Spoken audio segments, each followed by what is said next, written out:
তোমরা তোমাদের মালিকের পক্ষ থেকে ক্ষমা পাওয়ার কাজে প্রতিযোগিতা করো, আর সেই জান্নাতের জন্যও প্রতিযোগিতা করো যার প্রশস্ততা আকাশ ও পৃথিবী সমান।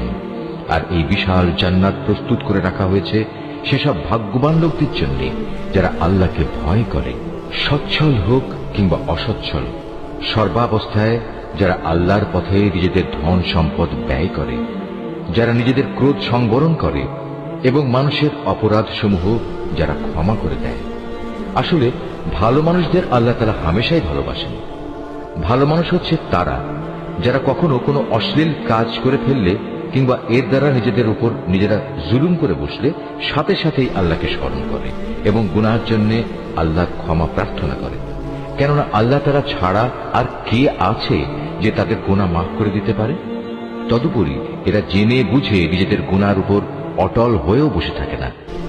এই সে বৈশিষ্ট্যমণ্ডিত মানুষগুলো, মালিকের পক্ষ থেকে তাদের প্রতিদান হবে আল্লাহ তাআলা তাদের ক্ষমা করে দেবেন, আর তাদের এমন এক জান্নাত দেবেন যার তলদেশ দিয়ে ঝর্ণাধারা বইতে থাকবে।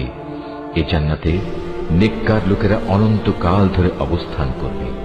সৎ কর্মশীল ব্যক্তিদের জন্য আল্লাহর পক্ষ থেকে কত সুন্দর প্রতিদানের ব্যবস্থা রাখা হয়েছে।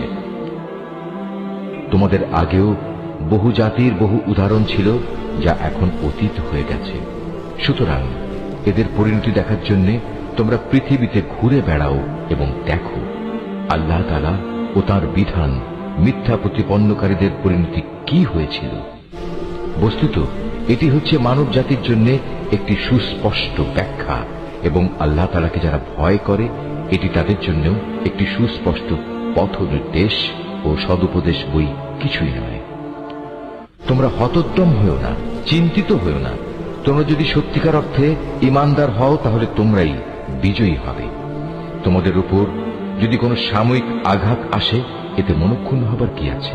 এ ধরনের আঘাত তো তাদের উপরও এসেছে। আর এভাবেই আমি মানুষের মাঝে তাদের উত্থান পতনের দিনগুলো পালাক্রমে অদল বদল করাতে থাকি, যাতে করে আল্লাহ তাআলা এ কথাটা জেনে নিতে পারেন যে কে সত্যিকার অর্থে আল্লাহর উপর ঈমান রাখে, এবং এর মাধ্যমে তোমাদের মাঝখান থেকে কিছু শহীদও আল্লাহ তাআলা তুলে নিতে চান। মূলত আল্লাহ তাআলা কখনো জালেমদের পছন্দ করেন।